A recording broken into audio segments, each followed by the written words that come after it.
fojia meni bek azobladi. Ko'nglimda bir fursat topsam, ma'lum bir dushanba kuni men bu qizni yo'qlab berib, do'stlik izhor qilish uchun uning adresini olib oldim. Qizni debdiman, amaliyotda u mendan uchun ayol bo'lishi kerak-ku. Andin yana o'zimning ichini pishirayotgan savollarimdan birini so'rashga boshladim. Men siz bilan tanishishdan ilgari necha yilning oldida bir necha qitim katta odamlarning oliy pikaplar bilan qishingizga kelib yurganini ko'rgan edim. Ular sizga xizmat berayli deb keldimi yoki yolg'on g'amxo'rlik qilib, nima qiyinchiligingiz bor degandek yog'limi gaplar bilanmi? Har xil sabablar bilan keldi, dedi u aldirmay. Xuddi uzun hikoya boshlashdan burun tinib oldigandek tinib va qo'lidagi mushtakni barmoqi bilan yuqori tuvan silg'ach. Sizlar odatlangan ashu parlaq 3-umumiy yig'in ichilib, go'yo hamma ishlar xuddi bizning kutgunimizdekli bo'lib ketadiganday ko'ringan dastlabki chog'larda ba'zi klassiklarni nashrga tayyorlash gruppasiga qaytilishimni taklif qilishib, boshliqlarmi, burunqi sabdoshlardan o'tkir Ibrohim Mutiylami kelib yurishgan edi. Mushundoq muhim ishga qaytilmadingizmi? Voy isit, dedim o'kinishimni yo'shiramay. Xizmat hisobida qilishni rad qildim. Chunki sizlar adiblar parlaq 3-umumiy yig'in deb ta'riflab, yangi davrning bahori deb sifatlab, zab muchroyliq keldi bahor degan chiroyli misralarni kuylagan bilan men yanala shu Xitoy shu deb bilgach, bundoq birdamlik dabdabalarga ishongim kelmadi. Maaşni berdim deb sizni vijdoningizga muxolif bir narsaga imzo qilishga buyursa, shu kunili pashni qiqib mangamaysiz.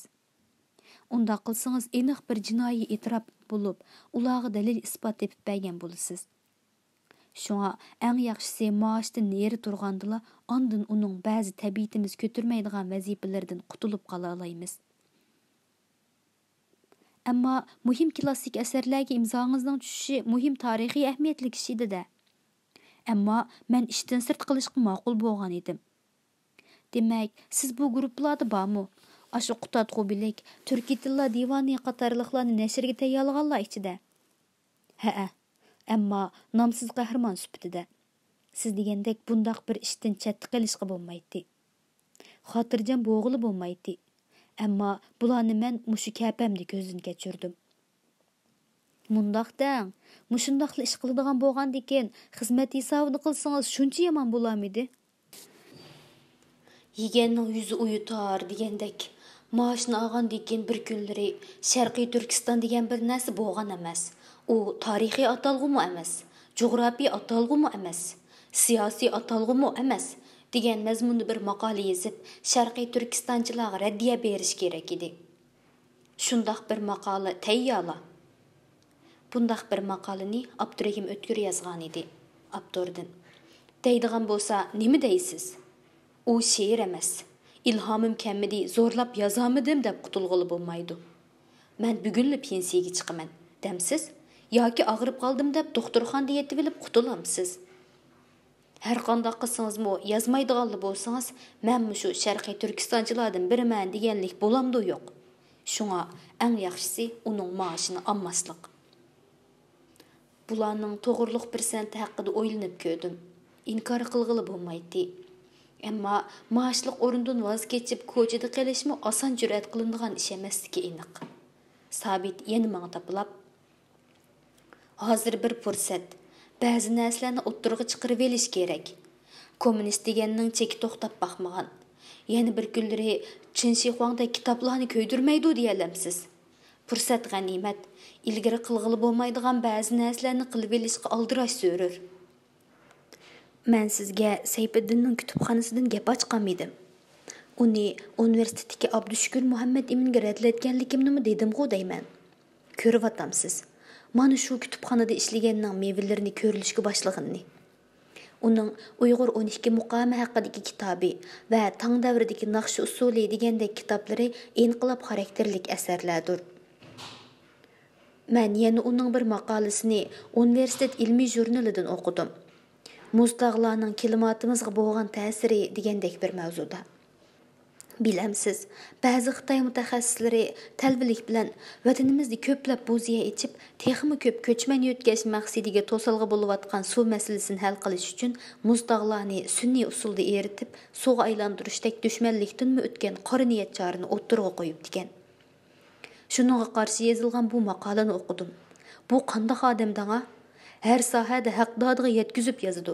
Kam uchraydigan talant. She'rlardagi jazbini-chu uning. Uning asarlaridek asarlarla millatning boyligi hisoblanadi. Uyg'ur tarixi haqida yil berganda tong davri deyishning hojati yo'q edi. Ammo mencha bu bir parda bo'lishi kerak. Muhimi kitobning ichidagi mazmun. Yana bir savol, dedim xijil kulimsirab. Sizning xizmat qilishdan bosh tortishingiz Xitoylar uchun qiydigan abdalning xo'jiniga ziyon degandek bo'lmasmi? Ya'ni ularga xush yoqadigan bir ish bo'lmasmi? Cho'qimki, ular sizdek odamlarning xoruzorlikda yo'qolib ketishini texim xohlaydi. Mendeklarning xoruzorlikda yo'qolishimizni xohlaydiganligi rost. Ammo uning xohlaganining aksicha yanil yashab qolishimiz ularni andishiga solmay qolmaydi. Bir hokimiyat uchun bir odamga beriladigan maosh cho'ng ish emas. Shunga maoshni olmag'ini obdan bo'ldi deb xush bo'lib ketishi notayin. Aksicha, mendeklarning o'qitchilik harakatida bo'lishimizdan bak ansiraydigan bo'lg'ashqa qo'lida, ko'z oldida tutishni texmi xohlaydi. Uning xizmatga zo'rlashi menga ko'yinib ketishdan emas, balki bir qorong'u bulung pishqoqlarda shug'ullanishim ehtimol bo'lgan ishlarning oldini olish uchun ko'z oldida tutish, qo'lida tutishni maqsad qilgan. Ha, mundoqdan men bu taraflarni hech aqlimga keltirmagan ekanman. Siz Xitoylarning bir tarafda diniy maktablarni cheklab, yana o'zlari diniy maktab, hatto diniy institutlarni ichayotganligini nima deb tushundingiz? Mening ishim shuningga o'xshash. Biri shaxslar qorong'u bulung pushqoqlarda ochgan maktab ko'z tish doirasining sirtida qolgan. Ko'r buling degan nishon. Bular haqida aniq bilib turmaslikdan andisha tug'diruvchi omil bo'lib hisoblanadi. Yana biri o'z olqinidagi narsa, hammani ochiq ko'rib turdi. Programmalarini o'zi tuzab bergan, nazar doirasidagi belgilik nishon. Endi men qo'lga keltirganlarimni jiddiy ratlash bilan birga Sabit apanining shaxsiy hayoti haqida doimli boshqa turadigan bo'lib qoldim. Qiyrigan odam bundoq yolg'iz yashayversa bo'lmaydi.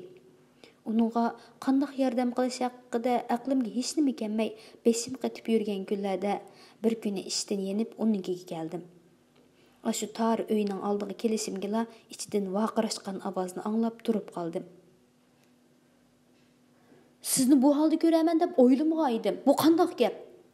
deydi notunish bir ovoz. Bundoq jon qiynab yurguncha yurtga kelsangiz bo'lmamdi.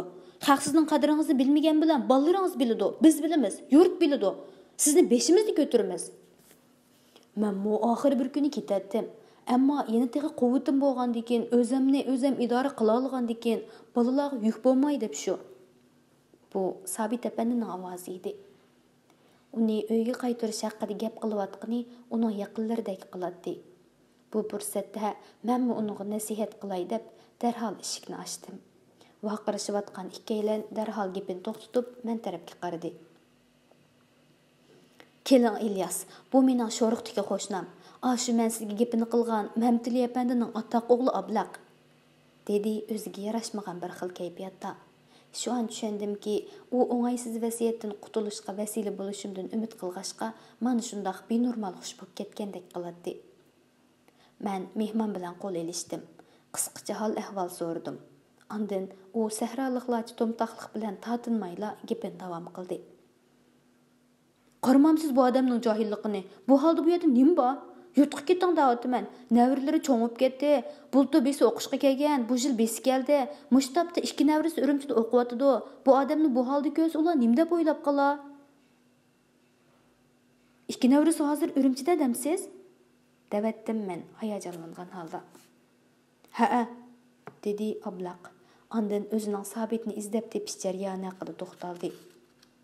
Men oz-to'la tijorat qilay deb kelgandim. Nim tijorat bo'lsin? Oltoy taraflardan qo'y ekilib Urumchida salsa pul bo'ldi ekan deb anglab, bizmi bitalaysin apaqili kelmamdoq. Bizning bir Sabit akamiz Urumchida deb bildik. Shuni bir izday deb cho'ng-cho'ng yerlardan so'rab ketibdiman. Oxiri birsi Sabit apandi uzoq bo'ldi, xizmatini tashlab nimko ishlayotqili demasmi? Voy, nada? Bilmayman, yo bir oshxonda, yo bir navoiyxonda ishlayotsa kerak demasmi? Beshim pirridi qo'ydi. Izda oxir topdim, manike. Dedi u bir oz achchiq masxara bilan. Uning xizmatda bo'lishi azizligi, bu yerda ishlashi xorliqmi emas? Dedim men gap qaytib. Nada bo'lsa-mu, yanil Sabit apandi. Shundoq bo'lsa-mu, yashinib qolganlik yuzisidan yurtga qaytishi kerakdi. Bu gapingiz o'rinliq. Mening bir oz Sabitning bu tarafini og'inim, uning kichik boladek taraflarini g'idiqlab, balalarcha soddalik bilan. Ana qarang, oblaq bu ishlarni tushunmaydi. Shunga u mening cho'ng bir yerda ishlamaganimni bir baxtsizlik deb ko'ryotdi. Uningga tushundirish mutas, dedi. Ha, men tushunmayman. Siz tushungandan keyin obdaroq o'ylang'ashtiring. Men kech qoldim. Qo'nalg'imga ketay, keyin yana kelman. Oblaq shundoq deb o'rnidan turib xo'shlashdi. U mening peshimdan tortib qo'yib, bu odamga nasihat qiling, deb pichirladi. Oblaqni uzatib o'tgandan keyin eshikdan qaytib kirib, Sabit apandi bilan ro'baro o'ltirib so'radim. Navrilaringiz haqida bilmamdingiz? Aniqsizroq uqqandekmi bo'lgan. Amdi aniq bo'ldi. Texi bu yil 2 bo'pti. Izday demaganmidingiz? Izday degandim. Bak izdigim bir ko'ygim bor edi. Ammo jur'at qilolmadim. Nemishga? Har odamning hayotga qarashi o'xshash emas. Qimmat qarashlari har xil bo'ladi. Ko'rdingiz. Oblaqning qarashi bo'yicha men cho'ng bir yerda katta bo'lib ishlagan bo'lsam, qadrlik bo'lardim. Bu yerda nimko ishlashim mening qimmatimni tushirib o'tgan bir ish bo'lgan. Shuningga o'xshash, kim biladi, mening u navralarimning tonishi nima bo'ladi? Mendan nomus kelamdi. Unchvalami emasdi. O'zingizning navralari bo'lgandan keyin sizdan nomus kelib ketmasdi. Hech nima deb bo'lmaydi. Juvozchining hikoyasini anglaganmidingiz? Yo'q, u qanday gap edi? Uzoq sahrolarimizda yashaydigan bir dehqonning bak e'tiborlaydigan bir o'g'li bor ekan. Bir kunlarda bu o'g'il oliy maktabni qazanib Urumchiga kelibdi. Dehqon xushalligidan nimani topsa bu o'g'ilga avatib, o'zi bak namratlashib ketibdi. O'g'il bo'lsa, dadasi avatayotgan pullar bilan bag'on sira boyvachchilashib, hatto bir yillariga kelganda sahrodagi yurtiga qaytishga ko'ngli bormas bo'pti. Balani u qadar e'tiborlaydigan ota-ona balasiga qandoq chidasin? Balasini yozliq ta'til bo'yi kutib, u kelmagandan keyin qo'ydan 2ni setib, pulga kira qilib Urumchiga otlanibdi. Izdab so'rab universitetni tepibdi. Balasini so'ragan ekan, bu mashhur boyvachchini har kim biladi ekan, osonla tepibdi.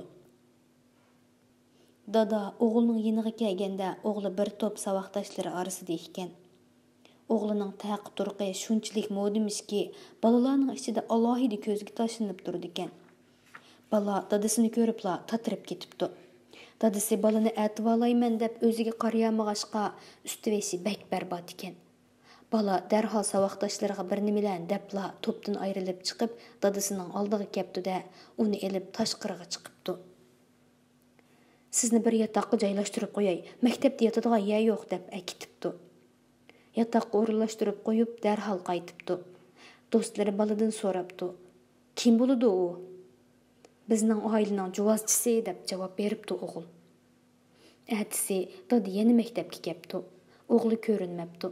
Faqat o'g'lining tunigungi savoqdoshlari uni kutib olib, shu arada biri: "Palonijon sizni oilamizning juvozchisi deydi-ku, bu rostmi?" deb so'rabdi. Bu dehqonga juvozchi emas ekan, ammo baladadidan namratlashib, kiyimlari yog'lashib ketgan ekan. Lekin u xeli chechan odam ekan. Balalarning savolidan o'g'lining o'zidan nomus kelib, savoqdoshlariga dadam deb tunishtirmaganligini tushunibdi-da. Ha, men ashu balaning onasining juvozini haydayman. Mana shundoq bir hikoya maydonga keladigan ish bo'lmasin deb jur'at qilmay yurdim. Bu hikoya har ikkimiz rosa kuldirdi. Mening ko'zlarimdan yosh chiqib ketdi. Azaldan qaqoqlab kulmaydigan Sabit apandimi xeli echilib kuldi. U nimadandir xushal edi. Tushundimki, u o'z avlodining cho'ng odam bo'lib, universitetga kelganligidan yuragi pabast to'q ruhiy holatdagi chiqib turadi. Mən bu juvazchi hikoyasi masalasini Sabitga uqtirmasdan bir taraf qilishni ko'nglimga pukdim. Bir juma kuni uydagilarni xabarlantirib qo'ygandan keyin ishimdan so'rab sal baldur qaytdim. Universitetga bordim. Sabit apandining navralarini izladim. Avval bakmu chiroyliqligiga yarashgan sho'xliqmi zo'xunlarlik bir qiz bilan uchrashdim. Ismingizni so'rasam adabsizlik bo'lmas, dedim tavazzu bilan. Yo'q, nimishga amdi? Uncha vala takallub qilmayli maqsadga kelavering. Men degan atishliq, uncha vala tuzitcha emasmiz. Tuzla, dedi u changildab so'zlab. Andin o'zini tonishtirib, "Mening ismim Gulzoda", dedi. "Vah, momingizning ismi bu. O'zingizmi momingizdek chiroyli ekansiz", dedim uning erkinligiga yarasha erkiltish bilan. "Nima? Siz cho'ngnomni ko'rganmi?" "Yo'q, sizning ishingizdan qaraganda cho'ngnomni ko'rgan bo'lishingiz mumkin emas. Ammo nerdan bilasiz kim bularni?" "Bo'g'ingiz deb bergan", dedim va sinash nazarida uni kuzatdim. Uning yaqimli xuma ko'zlari piyoladek ichilib chaqnab ketdi. "Rostmi? Siz cho'ngdomni, Sabit odamni bilamsiz? Uning nerligini bilamsiz?" "Ha, nima sizning bak bilganingiz bormi qandoq?" "Ha, albatta bilgim bor, ko'yim bor." "Amsa nimishga izdimadingiz? Amdilikda soxtipazlik bilan xuddi bak ko'ygisi bordek qilib ketasiz." "Men taxi yangi keldim. Urumchi degan shaharni bilibmi ketmadim. Qayerdan izlayman? Uni izlayman deb o'zimni yuttirib qo'ymay yana. Ammo bir oz vaqt o'tsa izlaydiganligimni gap yo'qdi. Rost deyman." "Bultur o'qishga kelgan bir akangiz bor ekan-ku. U nimishga izdimabdi amsa?" "Ha, uma oldi uchrab qolmaslar izlab yurmaydiganlardan. Rost. Ko'rsangiz rostgan deb qolasiz.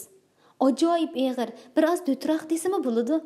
Shug'unisi uni qo'yib qo'ygandek cho'ngdomga o'xshaydi deydi. U tug'ilgan vaqtda cho'ngdomni o'lib ketibdimi degan mishmish gaplar taqilibdi ekan. Shunga uningga cho'ngdomning ismini qo'yibdi ekan. Keyin u o'zimi cho'ngdomdekli eg'ir mijoz odam bo'ldi. Juring, men akamga biray ko'rsangiz ajoyib u." "Bo'g'ingiz jimg'ur bo'g'ini bilan munoziraga kirishib olsa, to'xtatqili bo'lmaydigan. O'zi yaxshi ko'rgan mavzularda gap bo'lib qolsa, tutqili bo'lmaydigan qizg'in tarafim bor-ku. Kichik Sabitmi shundaqmi?" "Yo'q, u tarafi cho'ngdam tatmabdi ekan. Bu bir oz mo'ngroq", dedi qiz. "Shundaq bo'lsa-mu, jimxo'ligi, taqturga o'xshag'ashqa hammamiz uni yaxshi ko'ramiz. Butun mahalla ko'y cho'ngdamni ko'rgan buvay-momaylarning hammasi buni cho'ngdamni ko'rgandek ko'rishidi. Bo'lmasa, buning tepsi tavrimasligi odamni yerilg'udek qiladi. Ba'zi tepib vatkisini keltirdi. Ammo bo'g'ingiz tepsi tavranmas emas-ku. Hargiz undoq emas. Jiddiy ishqa jiddiy, faqat pisand qilishga arzimaydigan ishlarga tantaklik qilib ketmaydigan yeri bor." "Voh, cho'ngdamni ajab biladi ekansiz a?" dedi u hayronlik bilan. "To'xtab turing", dedi-da kiyiklardek tiringlagancha o'g'illar yotqiga kirib ketib, birdamdala akasini tepib chiqdi. "Mana bu akam Sabit", dedi qiz akasini tunishtirib. "Mana o'zidan so'rang. 1 yildan beri cho'ngdam nimishga izdimabdi?" Andin meni uningga tunishtirmoqchi bo'lib turib qoldi. "Voy, texi sizni bilmaydi ekanman-ku. Ismingizni demabsiz menga. Qanday odamsiz?" "Ismim İlyas, nashriyat ishlayman", dedim kichik Sabitga qo'l tanglab. Haqiqatan hayron qolarlik o'xshashlik. Bo'y bastining qovulligi, baquvvatligi, mijozining eg'irligigacha qo'yib qo'yganlar bo'g'isi edi. U salimimni ilib kelib, og'zini midiriltib qo'ydi. "Men buvanglarni sizlardan so'raymikin deb kelgandim. Ya'ni sizlarni bilamdi yo'q deb." "Vim odamni, hali cho'ngdamni bilman deydi, endi bizdan so'ramoqchi ekan." "Men-g'o bilaman, sizlar bilamsizlar." "Bizmi? Biz tugul dadamni ko'rib boqmagan tursa, ammo ko'rmagan bilan bilamiz. U degan Sabit apandi", dedi qiz iftixorlik bilan. "Agar men sizlarni boshlab berib buvanglarni ko'rsatib qo'ysam, bu yaxshiliqim uchun nima bersizlar?" Ha, bo'ldi, biz keyingi ta'tildan kelishimizda sizga anjur murabbo sog'ash kelayli", dedi yana qiz javob berib. Kichik Sabit bir xilda kulimsirab turadi. To'g'ri xudoyim, uning mayin kulimsirashlarigacha buvusini kiyib tushganni. "Bo'ladi, amsa kelishdik", dedim qo'l siqishib turib. "Amsa ati kechda soat 6da. To'xtang, men yezib beray", dedim bir parcha qog'oz olib. Tez adresimni yezib. "Mana mushu adresga berib kutib tursizlar. Buvanglar shu yerda bo'ladi." "Qayya bu? Sizning uyingizmi?" Başqa hech narsa so'rashqa bo'lmaydi. Ishkini cheksizlar, bir ayol sizlarni kutib oladi. Sizlar kimni izlaysizlar deb so'rasa nima deymiz? Undaq demaydi. Gap so'ramasdan uyga boshlaydi. Sizlar shu yerda o'ltirib tursanglar, bobonglar keladi. Hikoyadeklar ha? Mayli bo'ladi. Cho'p-cho'nglar dem turib oldimaysiz-ku, ha?